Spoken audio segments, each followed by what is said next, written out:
Our next speaker is Ari Ofengenden, who's a professor of practice at Tulane University. He has written extensively on German Jewish culture, ideology, globalization, and culture and capitalism. He did his MA in cognitive psychology here at Tel Aviv University and a PhD in comparative literature at Haifa University. He did an habilitation at Tübingen University. Ari has taught at Monash University, Oberlin College, George Washington University, Tulane University, as well as has been a guest lecturer at Guangzhou University. In addition to numerous articles, Ofengenden's book publications include The Ruling Ideas from 2023, Liberalization and Culture in Contemporary Israel from 2018, Introduction to the Poetry of Avraham Shlonsky, 2014, The Passion for Absence in Avraham Shlonsky, 2010.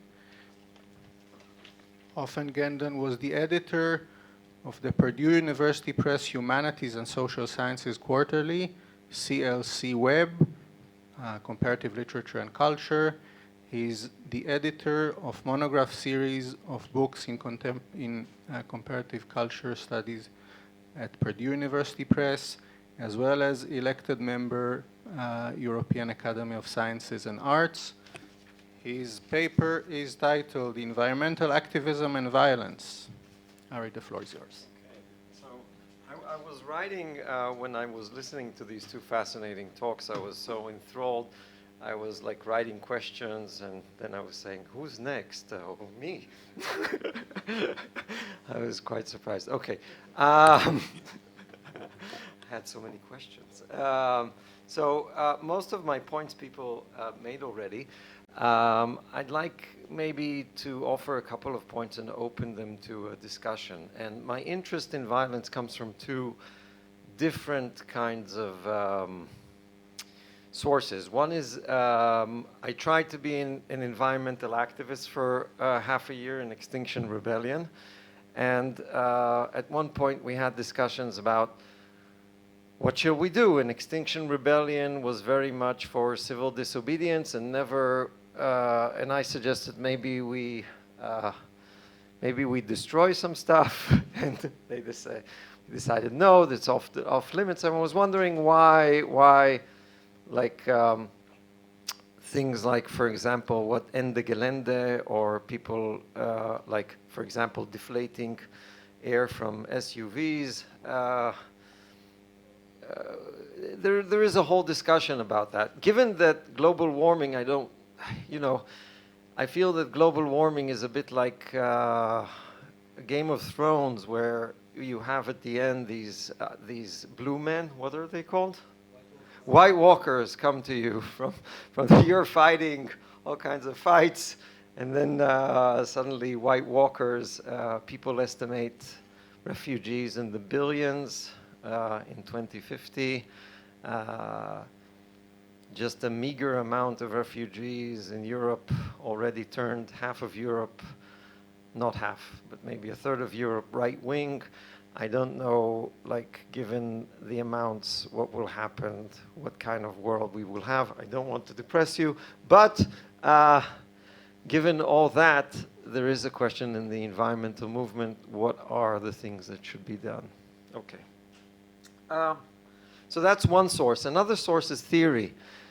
And we heard today there is, if I went back to the 80s and became a deconstructionist, I would say that one topos of philosophers is always to make fun of kind of visual violence, spectral violence, like violence, and say, underneath this spectral violence, there is something deeper, there's structural violence, hidden violence. And we have this kind of narrative all along, and I totally get it, and I appreciate it. I'm not dissing it. Like, for example, when we read, let's say, Foucault on the prison. So at the beginning, we get treated to an execution, people are dismembered at the beginning of the book. But at the same time that he's giving us this fun of a dismemberment, horses are ripping limbs apart, a whole spectacle, he's kind of saying, yes, but this is just a spectacle. The sovereign is just impotent. That's why he's doing all of this spectacle of violence, because actually sovereignty was very inefficient. It couldn't reach even the border. The spectacle itself was sometimes went well, sometimes didn't go well. So you want to see real violence. Real violence is rationality, panopticon, modern criminology. That's real structural violence. And we have the same movement in Bourdieu with symbolic violence, and Zizek said something about structural violence versus what I call like direct or spectral violence, and others did as well, Marx. So if so many philosophers say one thing, maybe we should say the other. Sometimes I feel we should just switch it. And I want to say something in praise of physical violence, spectral violence, violence as theater. And why? So before I say some things regarding these types of violence and why sometimes they're useful, XR and a lot of activism today, even if you go to Tel Aviv, the activism against the regime change, the judicial reform, everyone seems to have read Erika Chenoweth, even Barak, Ehud Barak quoted her in Haaretz. She says if 3% of the population go down into the streets, then you have a regime change. And she wrote this very famous book, Why Civil Resistance Works. And supposedly, empirically, she proved that violence is not good. It doesn't work in changing regimes. It's not good for social change in any way. And so that has been, I would say, the coordinates in which all of us move in protests right now. Almost all of us move in these coordinates, in which our examples are Martin Luther King and Gandhi, and we're supposed to do civil resistance. And what's the argument for nonviolent civil resistance? The argument is that it's more inclusive, right? So the minute you use violence, you need it to be secretive. It has to be like a specific group. It's usually also exclusive. Old people, young people can't participate in, often don't want to participate in violent acts, destruction of property, etc. And the logic is that you use nonviolent civil resistance because it's more inclusive and you can get bigger numbers. It's not some moral argument, but it's, by activists, it's presented as a kind of pragmatic argument.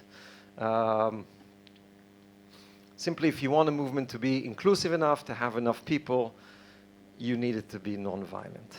Okay. What's wrong with these narratives? And I want to ask you, actually, at the end to discuss this. I don't have any certainties regarding, but historically, certainly, spectral violence has its uses. If you remember, for example, the suffragettes, they protested for the vote for 40, 50 years, I think, in England. Nothing moved in these 40, 50 years. At the end of the 19th century, they really did a concerted effort to get the vote by breaking and burning things. We often forget that the violence that the suffragists had used. Also, there is the theory of radical flank theory, which I think is very important. Radical flank theory. That means that in certain cases, you need a movement that has a more radical, threatening flank in order to win concessions for your moderate flank, right? So let's famous examples is without like Malcolm X, nobody would kind of give concessions to Martin Luther King, right? There was a threat of a more militant wing, and therefore concessions were given to the less militant wing, which became suddenly seen as a partner you can talk to, which before, of course, MLK was considered in America an abomination, right? Someone you can't even discuss things with, amazingly, right? So that's the radical flank theory. You have radical flank also in socialist struggles. We often forget this. We kind of have a narrative that whatever things that we got today were gotten by internal advocacy of the groups themselves. So let's say if we think about the work week, the six-day work week, or whatever rights that we have, pensions, we don't have them anymore. But let's say I'm talking to you in 1960, and we're in France or in Israel or whatever, not for Palestinians, but okay. You have certain rights. You got these rights.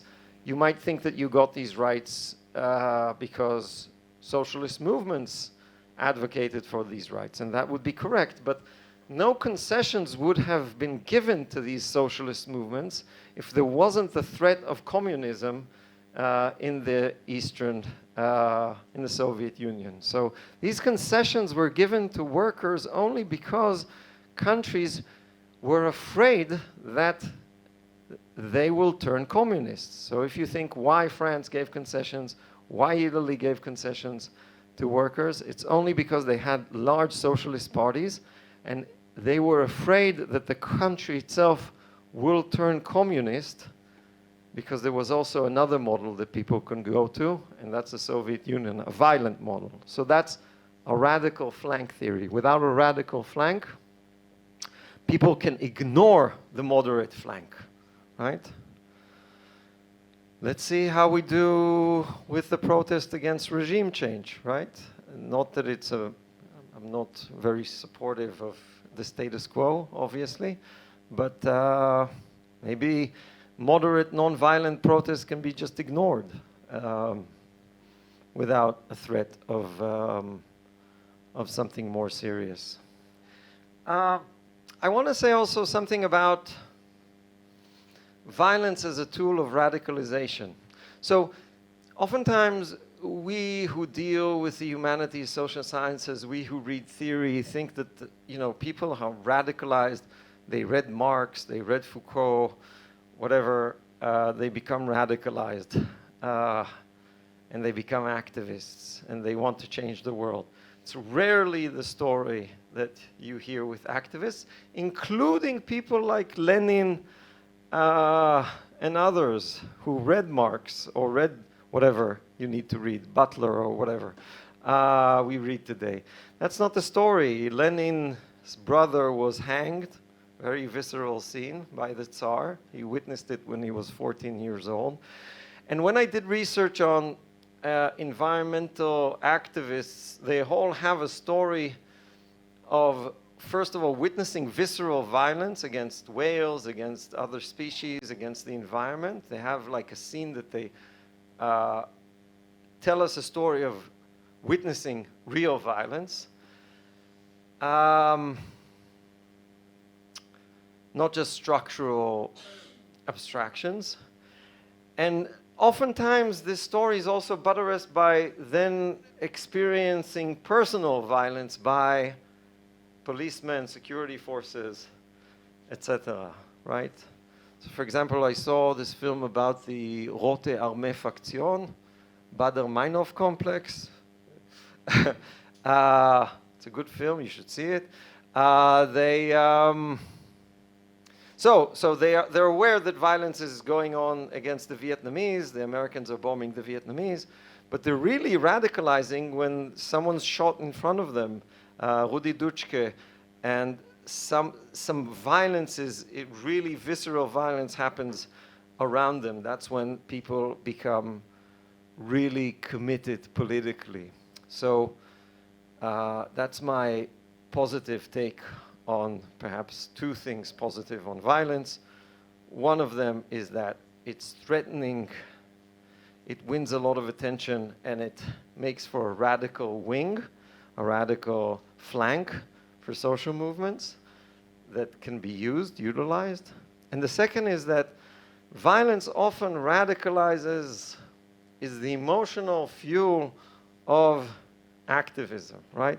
There was a lot of structural violence in America, 2 million people in jail, mass incarceration, no movement or very little movement, Angela Davis, etc. But people did not go into the streets, people wrote books, people did all kinds of things, but the spectral violence of a murder of a black man on the street being choked to death for 10 minutes made a difference. Now, structurally, you would say that's just one man. You know, you have 2 million people whose lives are ruined in America. Why do you care about one man? I would say one man and spectral violence is very important because that's the way humans work. Thank you.